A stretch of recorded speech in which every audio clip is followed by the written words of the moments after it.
안녕하세요. 성형외과 전문의 김종찬입니다. 오늘은 지방이식에 대해서 다뤄볼까 합니다. 일단 지방이식은 굉장히 안전한 볼륨을 증대시켜주는 수술입니다. 저희가 볼륨을 증대시키려면 최근에 나온 필러도 있고 에스테필 여러 가지 시술이 있는데요. 가장 직접적이고 가장 효과 있는 방법은 지방이식이라고 단언코 말할 수 있습니다. 물론 안정성 면에서도 가장 안전하다고 얘기할 수 있습니다. 지방은 일단 자기의 물질이기 때문에 안에 들어가서 외부 물질로 인식돼서 자기 신체가 공격하거나 하는 일이 없고요. 필러 같은 경우에는 특수 부위에 같은 경우에는 혈관을 타고 들어가서 그 혈관을 막아버리면서 나타나는 괴사라는 위험성이 있습니다.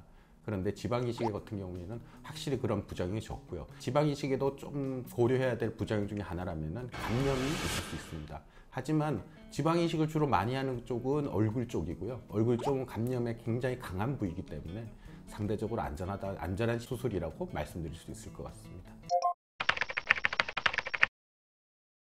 어떤 부위의 지방이라도 뽑을 수 있는데요. 보통 많이 쓰는 곳이 배, 허벅지, 승마살 이런 데 지방을 많이 뽑게 됩니다. 어떤 분은 배가 뚱뚱하니까 배에서 지방을 많이 뽑아서 얼굴에다 넣어주면은 배에도 지방이 없어지는 효과와 얼굴에도 지방이 더 생기는 이런 두 가지 효과를 노릴 수 있으니까 배에서 꼭 뽑아주세요 하는데요. 지방 흡입할 때에 비해서 그 뽑는 용량이 10분의 1 정도밖에 안 되기 때문에 흡입의 효과로서는 미미하다고 할 수 있습니다. 같이 하는 분도 간혹 있습니다. 어떤 분은 허벅지에 살이 엄청 많은데 얼굴과 이 상체에는 엄청 마르신 분들이 있어요. 그런 분들은 수술 방법이 약간 달라지는 게요. 지방 이식할 때는 균이 없는 상태로 수술을 해야 되기 때문에 먼저 지방을 채취하고 그 다음에 지방 흡입을 하고 그 다음 지방 이식을 하게 됩니다. 지방이식의 효과에 대해서는 두 가지로 저는 나뉜다고 생각합니다. 첫 번째로는 젊은 분들 중에서 너무 말라가지고 얼굴에 살이 너무 없고 그럼으로써 인상이 좀 약간 사나운 인상, 이런 인상을 가지고 있는 분들한테는 부드러운 이미지, 이런 이미지를 주면서 자연스럽게 예뻐지실 수 있고요. 그 다음에 오히려 또 연세가 있으신 분들한테 지방이식이 좋은 옵션이 됩니다. 연세가 있으신 분들 중에서 보면은 지방량은 충분한데 있어야 할 때 지방이 상대적으로 적은 분이 있습니다. 지방은 얼굴에 많은데 여기만 패여있는, 원래 이 밑에 있던 지방이 위에 있어야 되는데 밑으로 처지면서 상대적으로 꺼져 보이고 또 앞볼에 지방은 없고 이 밑에 지방만 많은 거. 이럴 때는 이런 데 지방을 채워주거나 이런 데 지방, 또 하나 팔자, 마리오네트라이드 이런 데 지방을 넣어주게 되면은 동안 시술로서 연세 있으신 중년분들한테 굉장히 좋은 옵션이 될 수 있습니다.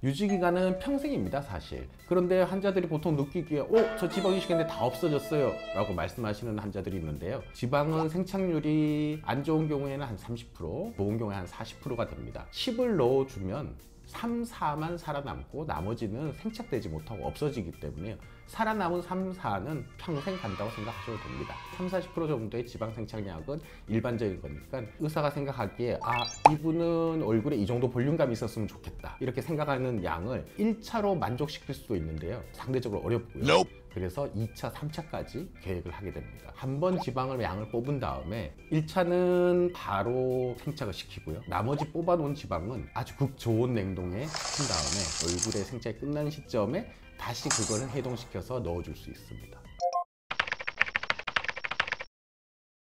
어떤 분들은 얼굴은 빵빵해졌는데 전체적으로 처져 보여요 라고 얘기하시는 분도 간혹 있으신데요. 광대 수술이나 이렇게 윤곽 수술을 받으시고 난 뒤에 얼굴이 처져 보인다는 사람은 상대적으로 많거든요. 이 피부가 제한이 돼 있는데 이 위쪽에 볼륨이 없어졌으니까 이 위쪽에 없어진 볼륨이 밑으로 내려오게 됩니다. 여기에 볼륨이 지방은 올라가는 거거든요. 그러면 밑에 있는 살이 오히려 위로 올라가 보일 수 있지 처져 보이는 가능성은 오히려 좀 더 적다고 생각합니다. 하지만 이거는 개인마다 좀 차이가 있을 것 같아서 전문가와 충분한 상담을 하신 후에 수술을 하신 편이 좋을 것 같습니다. 배에 살이 먼저 찌시는 분이 있고요.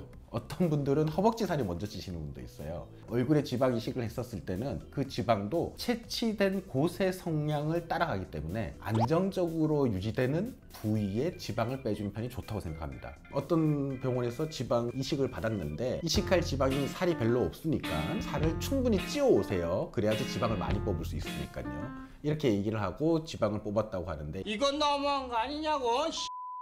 평소 몸무게에 맞춰야 됩니다. 지방 이식을 하고 난 뒤에 살이 다시 찌거나 살이 빠지면은 생착된 지방도 살이 찌거나 빠지기 때문에 평소 몸무게로 그대로 유지하다가 지방 이식을 받으시고 그 몸무게를 유지하는 편이 좋습니다. 네, 이상 여러분의 동안 성령을 책임질 김종찬이었습니다. 감사합니다.